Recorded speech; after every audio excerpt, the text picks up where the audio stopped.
Don't miss the supermoon tomorrow. If everything feels oddly flat right now, if the things that used to light you up seem muted, if your inbox, your relationships, your to-do list no longer pull at you, the moon might be helping you in a quiet, surprising way. This is not a collapse. This is an invitation. You may be alarmed. You might be wondering if something's wrong, if you're losing your drive, if you've become numb. That reaction is normal. Many people are looking at the same small, persistent change in their experience and naming it differently. Disinterest. But hear this before you panic. What looks like disengagement can be an intentional, bodily cleared space made for realignment. The supermoon, arriving tomorrow, can act as a spotlight on that thinning of interest, amplifying it just enough for you to notice what no longer fits. If you want more timely insights like this, consider subscribing or saving this video now.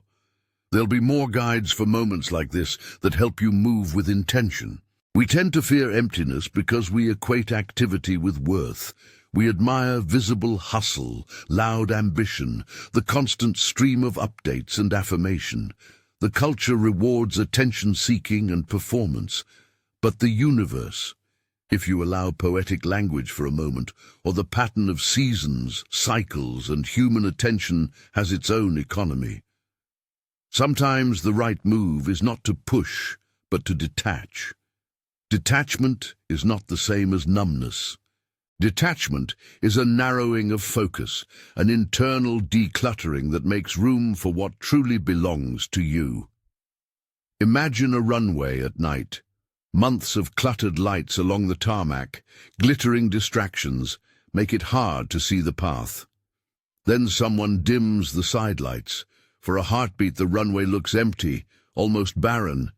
That empty stretch is terrifying if you expected the old brightness, but it's also the only way to reveal the central strip, the true path to take off. The supermoon can dim peripheral lights in your inner world, just enough so you see the real runway.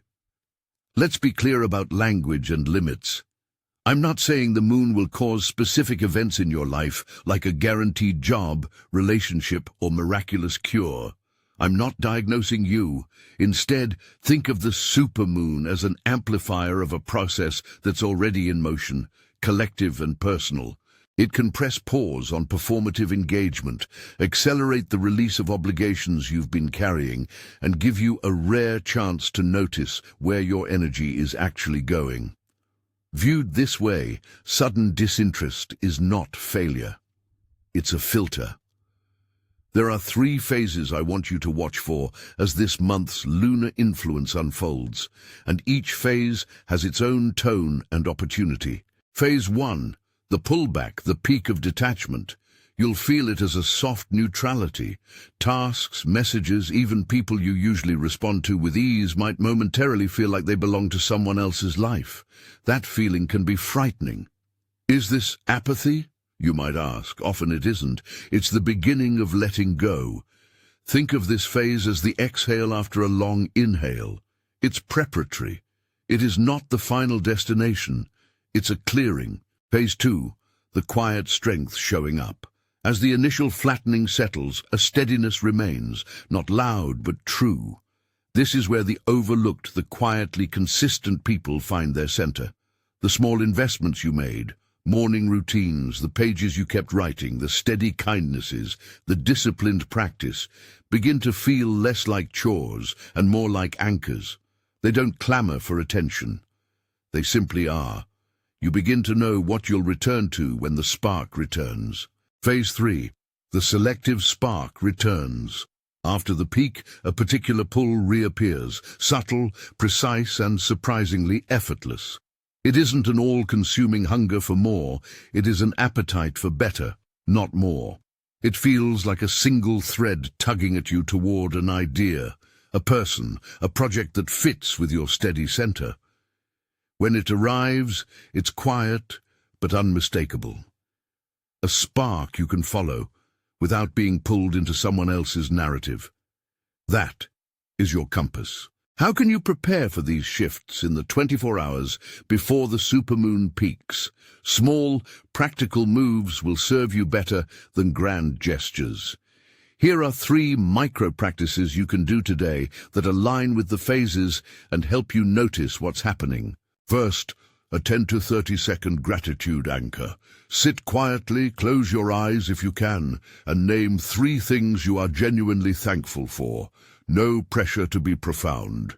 The dryness of an empty day can make gratitude feel fake, so pick small, tangible things. The taste of water this morning, the fabric of a sweater, the way sunlight landed on your desk. Let the gratitude be brief and sincere. This stabilizes your attention and reminds you that even in detachment there are points of nourishment. Second, a single-line release statement. You don't need to craft a manifesto. Choose one burden you are willing to stop carrying into the year. State it aloud or write it down in one sentence. I will not carry other people's agendas for the next month. Or, I will not accept invitations that drain me without adding meaning. Then, tear the paper or say the sentence and let it go. This is symbolic, yes, but symbols matter because they change your relationship to old obligations. Third, the ease test. In the next hour, face a small, non-critical decision. Make the coffee you've been delaying, hit send on an email you've been editing forever, or decline an optional plan. Notice how your body responds. If the action calls with a light, easy feeling and no tightness, it's likely aligned. If you feel resistance, weariness, or heaviness, treat that as informative. It's not necessarily a moral failing, it's data. Calmly set it aside for now. These 3 practices, gratitude, release, and the ease test, do 2 things. They protect your energy by creating boundaries, and they sharpen your perception so the true spark can be recognized when it returns. They also reduce decision fatigue. The less you spend energy on things that do not belong to you, the more cognitive space remains for the right opportunities. Now let's talk about what to watch for if you want to know whether this experience is a temporary misalignment or an invitation to change direction. There are clear markers you can use, little litmus tests that don't require a psychic reading, only honest attention. Marker 1. Effortlessness. If something reappears in your life and it feels easy to move toward, no pushing, no rehearsed sales pitch to yourself, then that's probably worth exploring. Conversely, if you have to manufacture enthusiasm, that's an indication it's not true to you right now. Marker 2. Longevity without performance. Does the thing you're drawn to still feel right after a week? Does the interest remain when you remove the pressure to show off or perform? Authentic attraction persists quietly. Marker 3. Alignment with your steady practices. Does the new spark harmonize with the habits you've kept quietly, your writing time, your morning walk, the way you respond to loved ones? If so, it's integrated rather than theatrical. Marker 4. Decreasing decision fatigue. As you let go of obligations that aren't yours, do you notice fewer spiraling choices? Do your weekly menus, conversations and schedules settle? That's the protective effect of the pause revealing itself. Clearer priorities, fewer drains. Let's imagine a few everyday scenes so you can see how these markers play out. Picture an artist who's been hustling for visibility on social platforms. Suddenly their feed feels empty to them. They stop posting as often, not because someone told them to, but because the compulsion has faded. During the supermoon's pullback, they keep painting but without the pressure to monetize every stroke. Later, a small gallery owner who's been watching quietly sends a message that genuinely matches the artist's practice. Not a viral challenge, but a place that values the slow work. The artist notices the offer feels easy. That's the selective spark. Or think of a person in a busy office who's been saying yes to committee requests out of obligation. As the moon amplifies detachment, they find themselves declining more invites. Peers may notice their absence, but their day is clearer. Then a manager mentions a small project that aligns with the person's quiet strength. The person feels a gentle pull, no hustling, and decides to accept. The work doesn't promise dramatic advancement, but it respects their rhythm and builds stamina over time. These aren't fairy tales. They are patterns. The supermoon can act like a natural editor, pruning what doesn't fit so that the things that do become visible and manageable. Now I want to address a frequent worry. If I step back, won't opportunities pass me by? The truth is, some things will pass, and that's okay. The goal here is not to collect every opportunity, but to be available for the important ones. The economy of attention is finite. You can scatter it thin, or you can steward it carefully. When the spark returns, it will often call you to things that honor your steadiness, not the noisy metrics of immediate gratification. Another common fear is social judgment. If I stop performing, will others think I don't care? Probably some will, and you'll have to decide how much those judgments matter. But you'll also discover a surprising counterbalance.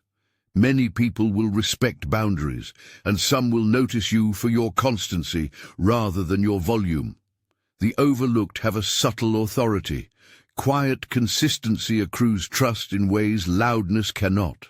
This is also a moment to practice compassionate curiosity toward yourself. If the detachment feels like a loss, allow that emotion without rushing to fix it. You don't need to manufacture joy or pretend that everything is fine. Sitting with a soft sadness can clear space for the new spark to arrive. You can treat your emotional state like weather. Notice, describe what you feel, and recognize that weather changes. Move activities indoors or outdoors accordingly. Make fewer big commitments. Choose small, nourishing actions. If you're in a relationship where one person is feeling this pull and the other is not, you can use it as an honest conversation starter. I'm noticing my energy is quieter right now. I'm not sure why, but I want you to know it's not about you. Framing detachment as a temporary alignment process can prevent misunderstandings. It's an opportunity to practice patience and to learn when to step back for growth instead of trying to fix everything immediately. Now let's widen the lens to the collective. When many people experience this thinning of interest simultaneously, something interesting happens. A synchronized slowdown. It can feel unnerving at the individual level. Why is no one as excited as they used to be? But at the macro level, synchronized slowdown is a reset. Imagine a crowd all leaning out of a conversation at once. The sudden quiet creates a new space where different kinds of conversations can start. Creative waves change. The noisy churn of performative interactions quiets, and more considered, aligned projects find room to breathe. Historically and anecdotally, cultural shifts often follow periods where public attention retracts before consolidating into new directions. If you're watching the news feeds and feeling disconnected, that disconnection is part of a collective filtering process. You might notice fewer viral trends and more local, meaningful initiatives. That's the benefit of a reset. Less background noise and more signal. Again, the moon doesn't guarantee this, but it can nudge collective patterns toward that kind of recalibration. As you move through this week, consider scheduling your life to honor the phases. During the pullback, protect time for reflection. Walks, short journaling sessions, or quiet chores that keep you grounded. In the quiet strength phase, lean into practices that preserve stamina. Consistent sleep, a routine creative time, brief check-ins with people who matter. When the spark returns, allow yourself small experiments. Try the thing for a week, see if it still feels right, and only then expand. Here are some simple journaling prompts you can use tonight to map what you're experiencing and to recognize the spark when it comes. What feels empty right now, and where does that feeling sit in my body? What have I been carrying out of obligation rather than desire? Which 3 small, steady practices have sustained me in the past year? If one door opens in the next month that doesn't require a grand pitch, what might that look like? How would I respond if the next invitation felt easy instead of heavy? Answer these quickly in short sentences, as if you were talking to a trusted friend. Keep your notes private. They're your internal compass, not an audition. It's also useful to create small structural boundaries for the moon's peak, so you don't get swept into performative reaction. Turn off the notification sounds for non-essential apps for 24 hours. Allow yourself a no-yes period where you say, "I'll sit with that," instead of committing immediately. If a message arrives that sparks urgency, wait until the next morning to reply. You'll be amazed how many things evaporate when given a night to settle. There's a paradox here. The less you force visibility, the more likely the right people will find you. When you stop shouting from a rooftop, those listening for something steadier can hear you. The overlooked gain clarity because they were not expending energy on attention-grabbing. They were doing the work itself. Quiet work and visible results are not opposites. Sometimes visibility arrives precisely because the work was quietly and consistently done. Let me paint one last portrait before we move to a closing practice. Think of your life as a garden. For months, perhaps years, you've been gardening in a frenzy, planting everything that looked promising at the market, chasing the newest seeds labeled instant success.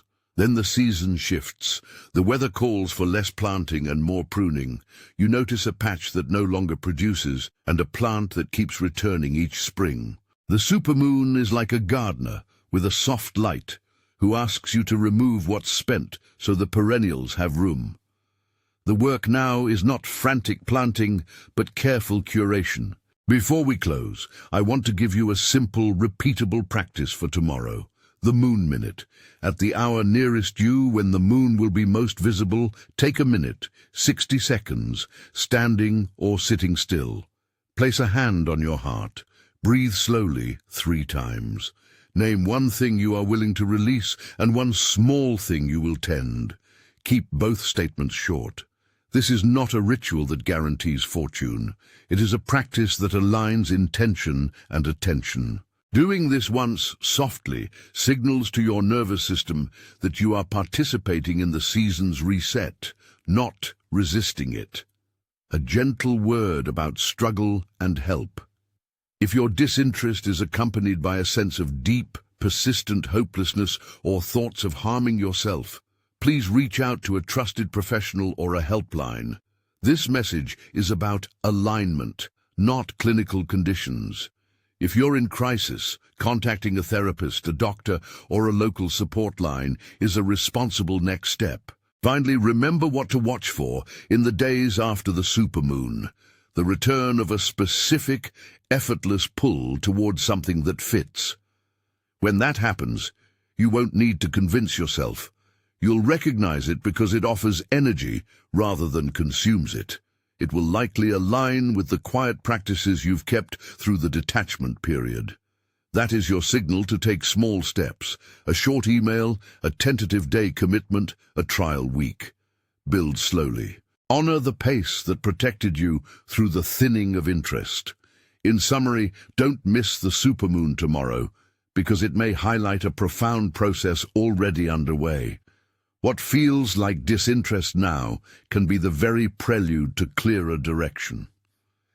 Use the next 24 hours to stabilize with a brief gratitude anchor, a single line release, and a simple ease test. Watch for effortless attraction afterward, the small, selective spark that signals authentic alignment. Protect your energy. Trust constancy over spectacle, and remember, when the crowd quiets, new, truer possibilities can step into the space you've created. I want to hear from you. If you notice any of these signs after the moon, share what shifts for you in the comments.